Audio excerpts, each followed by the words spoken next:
Hey, Chef Matt. Here we are still at Clarke Kitchen with Sub-Zero Wolf Showroom. Good friends. I'm going to need you to tell me about that relationship, but let's get started. We're going to make our world famous mac and cheese. We are. For the at-home guests and customers of Clarke Kitchen.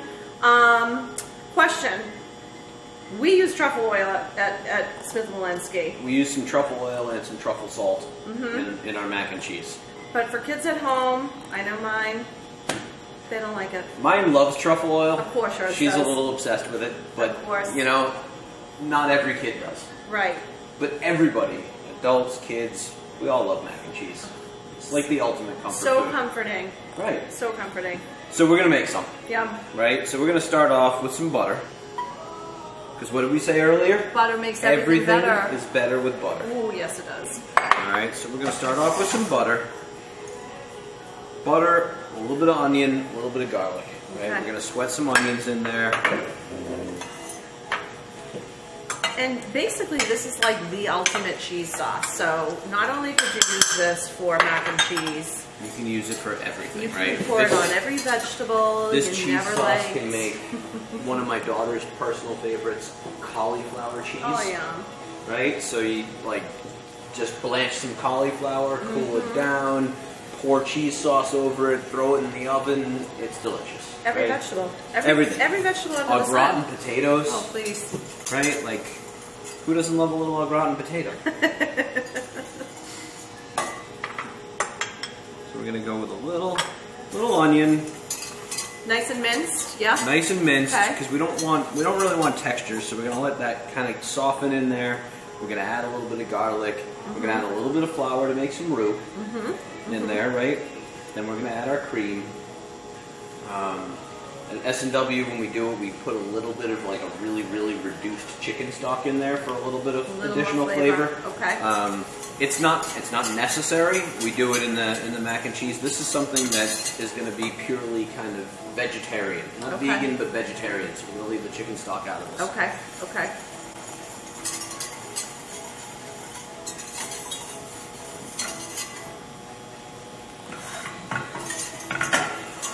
These won't take very long because we cut them really, really fine, right?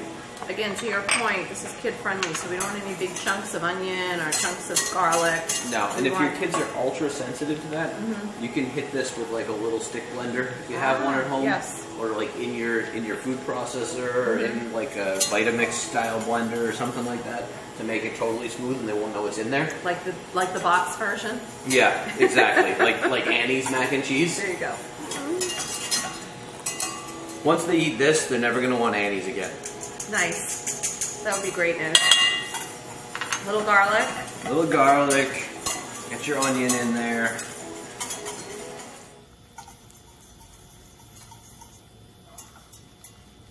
We're going to add a little bit of flour. And you're just basically making a roux. Basically just making a roux. I'm going to make a fairly loose one. Because the cheese, I mean, the amounts of cheese we're going to put in there It's going to bind is as well. really going to bind it as well. So we don't need a huge amount of roux. Now, a little bit of like something on roux, right? The more you cook the flour, the less it will thicken. Ah, I didn't know So that. when you start talking about like in cooking in different types of cuisines, you start talking about blonde roux and a dark roux. Like if you're making like a gumbo or something like that, you have a really dark roux. Right. It takes like hours to cook. That's not really going to thicken very much It's because just you've gonna cooked most of taste. that gluten and everything out of the flour. It's just more, that's more like you're getting that toasted deep flavor from So the flour. how do you know when your roux's done for something like this? So for something like this, I don't really want it dark because I don't want to make the sauce dark, Right. right? But because I'm going to add so much cheese, I do want to let it cook for a few minutes. I don't want that raw flour just really binding everything up and seasoning it really quick. So this, I'm going to say, is going to need to cook for like 4 or 5 minutes, Okay. just to cook the flour out of it a little bit. If you're doing like a lot of cooking at home, one of the things you can do is you can make like a batch of roux. And save it. And just save it, right? Perfect. And then you just take like a tablespoon of roux. Can you that freeze keep. roux? You can freeze roux. You can keep roux in the refrigerator. I mean, really, it's Probably a butter, so while. it's not going to go bad. You know, Right. you've got a solid month or so that you can keep it in there. Right. The only thing I would say, what ends up happening is when you keep it in the fridge, it gets really, really hard. So you kind of have to scrape it off of there. It gets a little bit hard to get it Got it. out of there. But you can go and basically take like a pound of butter, pound of flour, Make a roux. make a roux, cook it, cool it down, put it in your fridge, and then you can cut a slice out of it. You can scrape some off with a spoon and just kind of use like a ready-made roux that's ready to go. Good idea. You know, during these times when we're all cooking more, Make like roux. things like that you know just save you time 100%. in cooking something. I know what I'll do today. I'll make roux. He's gonna make roux for the next year. I'm gonna make enough roux to last me till the next year, till the end of the pandemic. Exactly.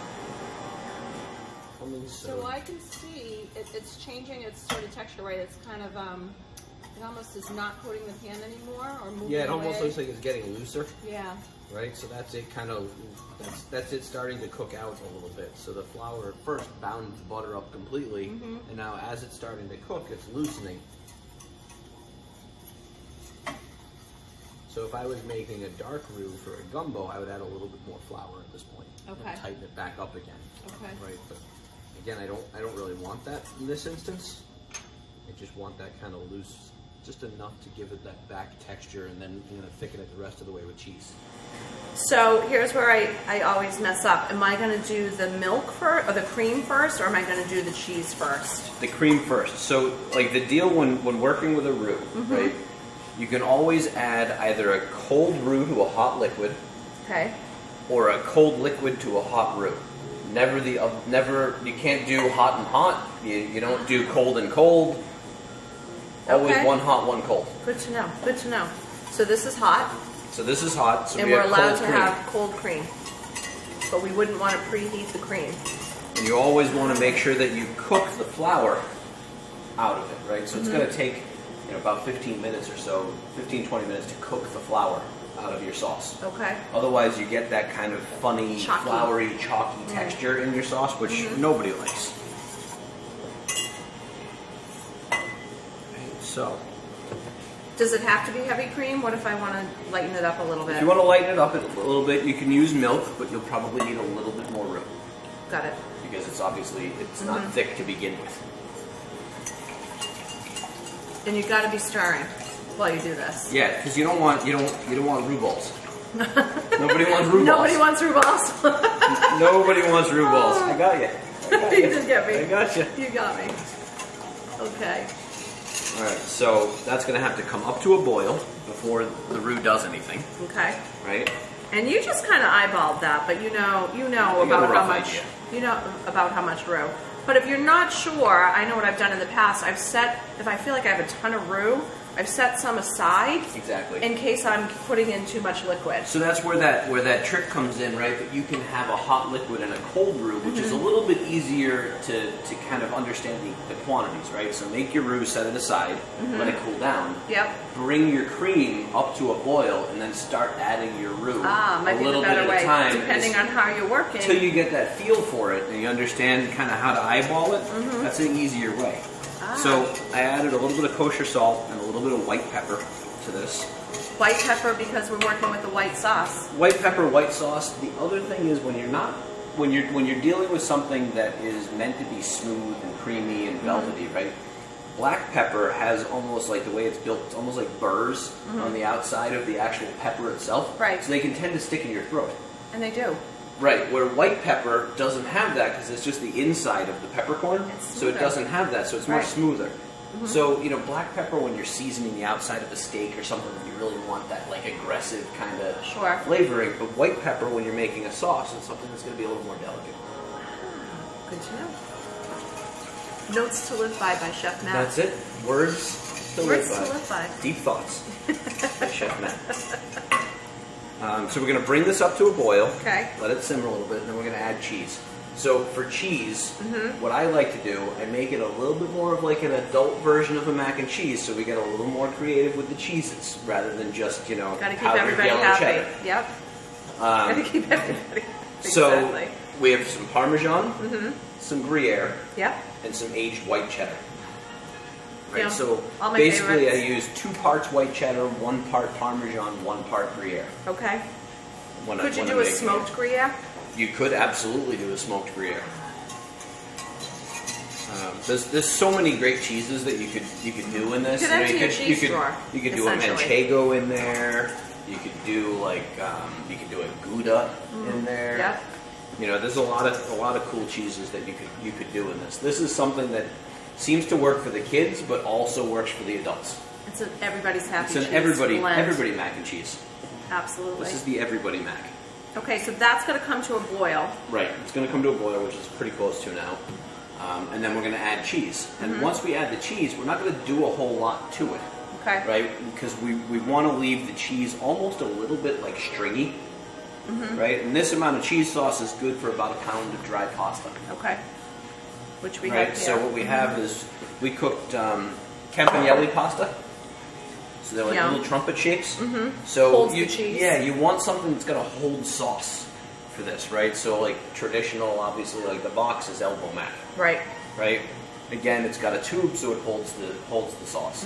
You don't want something with a really thick tube like a rigatoni, because it's not gonna hold that much sauce in there. Right. That's good for like a bolognese or something like that. It's really like thick. So and maybe meaty. the small penne, or like you said, the elbow. Yeah, small penne and elbow. These are good options for it.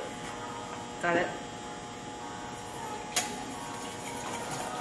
And you can make this ahead, right? 100%. You can make this ahead. You can make the cheese sauce ahead, and you can have cooked pasta and cold cheese sauce in your refrigerator, and you can mix them together and Just throw mix it in them the together oven, when and it's time. it's lunchtime. Oh, nice. You know, 25-30 minutes in the oven mixed together. And if you were going to make it ahead and store it, you'd store the sauce separately from the pasta. I would, because the pasta is going to start absorbing the sauce, and you're going to lose the structure of the actual pasta itself. That's when it becomes like one big. Like, yeah, one big mushy Yep. blob. Yep. So keep them separate. So I would definitely, Okay. keep them Okay. separate. Particularly if you're going to use a pasta like this. If you're going to use something like an elbow mac, it's not going to make as much of a difference. Right. It's going to be okay to mix them and then cool it down together, and then just kind of keep it in like a Pyrex kind of oven-safe dish, and then you can just go straight into the oven with it. And we cook this basically just al dente.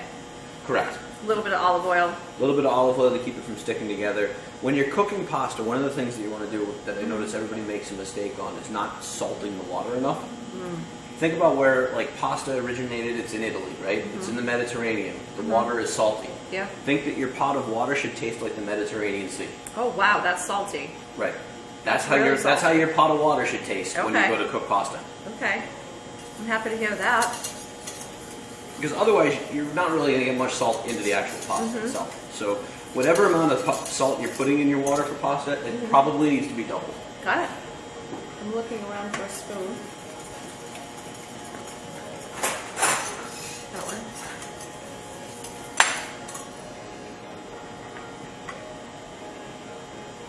Okay, so we're coming up to a boil, so we're starting to thicken now.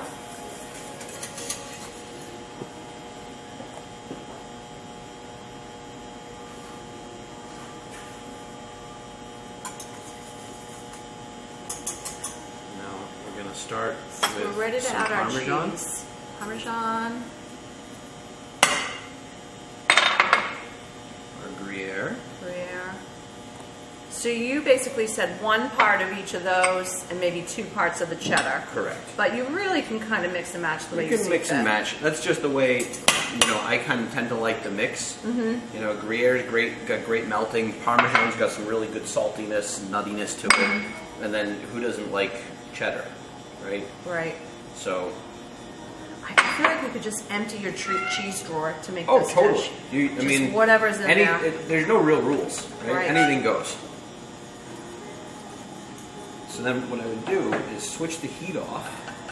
Right, because I've don't- made that mistake where you keep cooking and the cheese turns into this big, huge ball in the middle of the whole Right. thing. Turns into a ball, or sometimes like the oils and the cheese start to come out. Separate, yeah. You know, and you don't want that, right? So No. you should have this like So heat's off, you're Gooey. mixing. Oh wow, that's amazing. gooey I deliciousness. could just dump my head right in there. Right? Throw the rest of this Gruyere, Parmesan in there.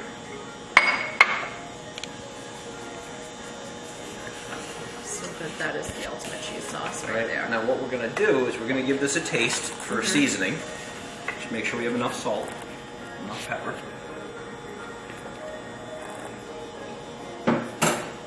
Yep.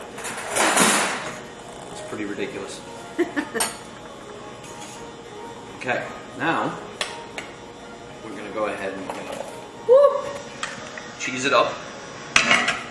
That's not Velveeta, ladies and gentlemen. That is some serious cheese sauce. That is Wow. serious cheese sauce there, right? So now, what I like to do, Some crazy kids like it just like this, some do like it just like that, right? but we want to bake this. So what I'm gonna do, put a little sauce in the bottom. We're gonna load this up.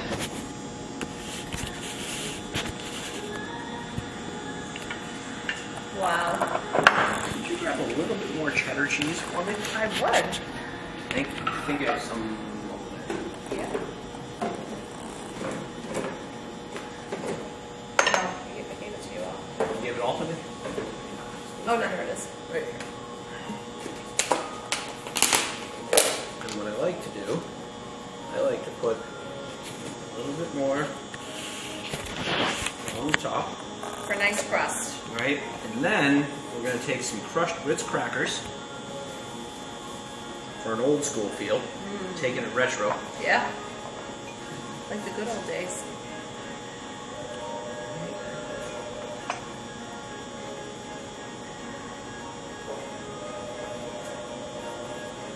And then we're going to put this in the oven,